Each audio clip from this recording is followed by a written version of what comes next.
Bonjour à tous. Aujourd'hui, comme annoncé, donc, nous voyons l'acédie, une autre forme de tristesse, tout aussi et encore plus maligne, la tristesse de Dieu, la tristesse des biens de Dieu. C'est la tristesse donc des biens divins, du bien divin. Cette tristesse est accablante pour l'esprit. Elle le jette dans une telle torpeur et bien qu'elle va l'empêcher même de commencer à faire le bien. En tout cas, c'est ce à quoi elle tend. Tristesse donc qui va nous détruire de l'intérieur, comme un peu l'acide, d'où l'acédie. L'acide corrompt, puisqu'il est plus solide, et bien l'acédie va spirituellement être corrosif, nous détruire de l'intérieur. Et ce vice, c'est comme pour ce que nous avons dit de l'envie, eh bien, il reste vrai, mais à un degré encore plus grand. Quoi de plus absurde et de plus contre nature que de s'attrister de la volonté divine? Alors, on s'en attriste parce que apparemment, elle nous demande un effort, parce qu'il y a une loi, parce que parfois il y a des contraintes, parfois elle nous demande un sacrifice. Mais comme un médecin nous demande de faire un geste qui nous fait du mal, mais pour remettre le squelette en ordre, l'image vaut. Et donc s'attrister de Dieu, lui en vouloir, parce qu'il nous a fait mal pour nous remettre en ordre, eh bien c'est en vouloir à un médecin qui nous guérit. C'est stupide, c'est absurde. Eh bien c'est cela, l'acédie. Alors bien sûr, contrairement au médecin qui nous fait mal, puis ensuite, ah oui, merci, ça va beaucoup mieux, on ne constate pas toujours ou immédiatement l'effet bénéfique de la souffrance ou de la loi. Et pourtant, il existe, elle existe. Ces effets existent, évidemment, ce sont des bienfaits. Alors les manifestations de l'acédie sont polymorphes, multiples. Ça peut être parfois la paresse, ça peut être l'ennui, le dégoût, l'aversion, la lassitude, l'abattement, la nonchalance. Tout est très pesant. C'est un peu les symptômes de la dépression. Mais attention, la dépression, c'est un phénomène physique, corporel, usure des nerfs, il faut du repos. Donc on a les mêmes symptômes, mais ils ne sont pas dus par la même source. Là, ce n'est pas un problème d'épuisement physique, c'est un problème de malice spirituelle. On ne veut plus, on n'a pas envie, on ne veut pas. L'acédie donc nous fait perdre le goût de Dieu, de sa volonté, de son culte. On a du mal à le prier. Sa loi nous paraît méprisable. La vie qu'il nous offre nous paraît sans intérêt. Donc l'âme est insatisfaite d'elle-même et de la réalité, de son état, des devoirs qui lui incombent. Et donc elle est très instable à cause de cela. L'âme devient incapable de se fixer, soit géographiquement, physiquement, soit psychiquement, toujours ailleurs. On fuit l'état dans lequel on est. Et son esprit donc va vagabonder si son corps ne peut pas se déplacer. L'acédiaque est donc un fuyeur, il fuit. C'est vraiment ce qui le caractérise. C'est un déserteur. Il ne veut plus. Mais il fuit en vain, donc sans cesse, parce qu'il refuse d'assumer son état. Mais c'est en vain, puisqu'il ne sera pas satisfait par cette fuite, même s'il le croit, même s'il l'espère. Donc il rejette toujours la faute sur autre chose que sur lui-même. Donc si ça ne va pas, c'est parce que je suis au mauvais endroit. Si ça ne va pas, c'est parce que les autres ne sont pas bons, ne sont pas sains. Alors, parfois, ça ne veut pas dire qu'on est toujours au bon endroit. Ça ne veut pas dire que les autres n'ont rien à se reprocher. Mais c'est jamais nous, c'est les autres. Alors que le problème vient de son aversion, de sa lâcheté coupable à assumer son état, à assumer ses devoirs, voulu par la providence, donc voulu par Dieu. Et ça peut finir, une des filles possibles, c'est le divorce. On ne supporte plus de faire des efforts dans notre société, dans la société familiale. Alors on fuit le divorce. C'est un exemple ultime alors ça ne veut pas dire que tous les divorces ont pour cause l'acédie, mais l'acédie peut conduire à cela. Donc l'âme est incapable de se reposer en Dieu. Il faut qu'elle bouge. Il faut qu'elle oublie Dieu. Parce que Dieu lui rappelle ses devoirs et elle n'en veut pas. Elle ne veut pas. Ça lui coûte. Donc elle est triste, triste contre Dieu. Incapable de se reposer en Dieu parce qu'elle n'a pas voulu bien combattre, elle n'a pas voulu accomplir ses devoirs, elle n'a pas voulu se faire violence contre ses penchants.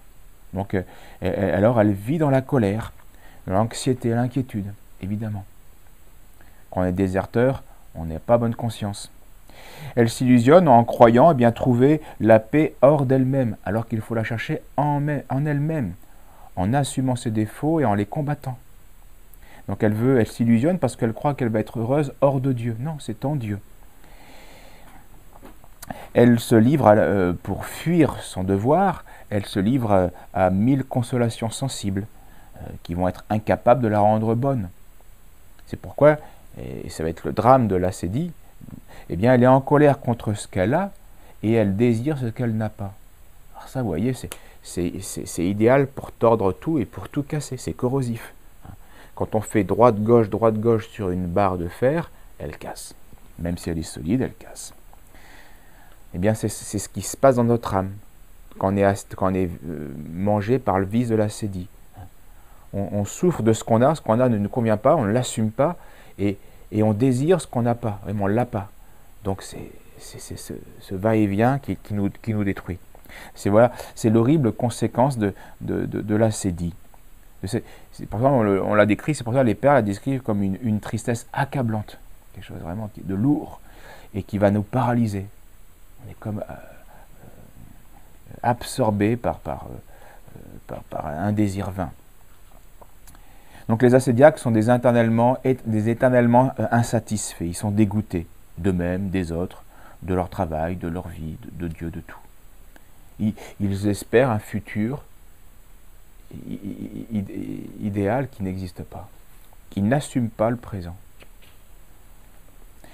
L'ascédie nous pousse donc pour justement fuir tout cela, eh bien, à de multiples activités. On s'étourdit, hein, on se déplace beaucoup, c'est très à la mode.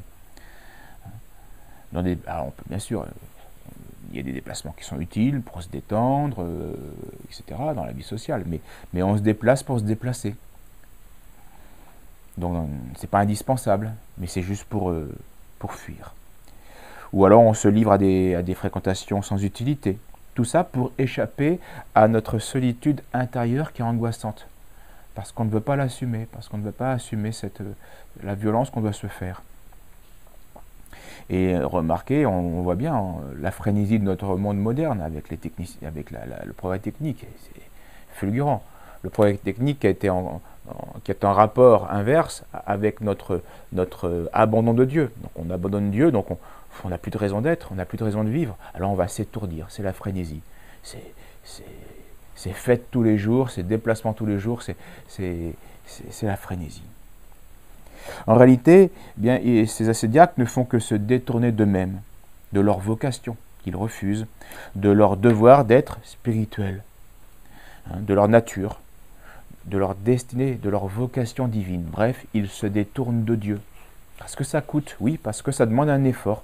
Pour assumer notre vocation naturelle et son naturel, ça demande un effort. Ah oui, donc on n'a pas envie de cet effort, donc on s'en détourne. Et on voit Dieu comme un mal. Dieu qui nous demande cet effort. Là, on est triste. Tristesse des biens divins. L'ascédie. Donc l'ascédiaque, c'est une âme qui se néglige, qui se laisse aller, aussi bien dans l'esprit que dans la volonté. Et cela engendre le vide, l'ennui dans l'âme. Les pères affirment que l'ascédie est le plus pesant de tous les vices, le plus accablant de toutes les passions, la plus terrible. Et remarquez, c'est aussi la plus inconnue. Quand on vous parle de la tristesse de Dieu ou de l'ascédie, c'est quasiment inconnu, même dans le monde religieux. Parce que depuis l'humanisme, depuis le XVe siècle, on a effacé Dieu de nos mémoires. C'est même plus un bien. L'orgueil est tel, l'apostasie est telle qu'on ne voit même plus Dieu comme un bien. Il n'existe même plus pour certains. Donc ce vice n'existe pas. Et pourtant, les effets, eux, existent bien, parce que la cause existe. On a quitté Dieu. On ne veut plus Dieu. On n'aime plus Dieu.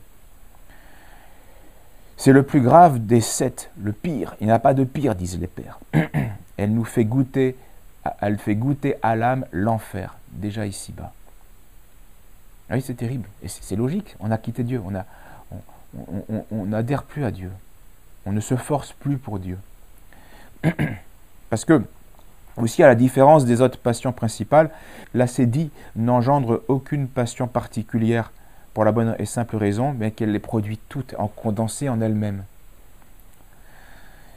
Donc cet état de tristesse, eh bien, peut pousser l'âme, et ça fait partie donc toujours péché, un péché capital va produire d'autres vices, d'autres péchés, ça conduit l'âme bien au blasphème. Oui, on n'aime plus Dieu, on l'oublie, on s'étourdit, puis on le voit comme un mal, et on lui en veut. Et comme l'envie des biens d'autrui vont parfois pousser à détruire, à tuer l'autre, le prochain, parce qu'on le voit comme un mal, eh bien on cherche à détruire Dieu. Alors on ne peut pas le détruire, évidemment, c'est notre Créateur, mais on peut tenter de le détruire par le blasphème. Oui, par le blasphème. Ou alors on va se tenter de se détruire nous-mêmes, c'est beaucoup plus facile, et ça on y arrive malheureusement. C'est le suicide, c'est le désespoir. La tristesse, disait saint Paul aux Corinthiens, la tristesse selon le monde produit la mort. Mort de l'âme, et on le voit, mort du corps, parce qu'on ne supporte plus son état, et on refuse le seul remède possible, se faire violence, rester sur place et faire son devoir. Non, on fuit. Et à un moment donné, eh bien, on fuit la vie. Donc mort spirituelle, mort physique. Et sous l'effet du désespoir, eh bien, parce qu'on est coupé de Dieu, eh bien l'âme, en effet, sera prête à fuir, tout fuir. C'est ce qu'elle a toujours fait, et elle continue malheureusement pour son malheur. Elle a fui son état d'abord dans n'importe quelle passion dissolvante, alors que ce soit la boisson, les femmes, ou le jeu, ou la haine, on s'étourdit, peu importe. Puis un jour, ben non, ça ne suffit plus, et on se fuit. On se donne la mort, on donne la mort à son propre corps. Et c'est là, malheureusement, eh bien, le salaire du péché. Saint Paul le disait, on ne se moque pas de Dieu. Prétendre vouloir être parfaitement heureux sans Dieu, mais c'est impossible. Et c'est le contraire qu'on récolte. Voilà pour ce triste vice, l'acédie. La prochaine fois, nous verrons la colère. Je vous remercie. À bientôt. Au revoir.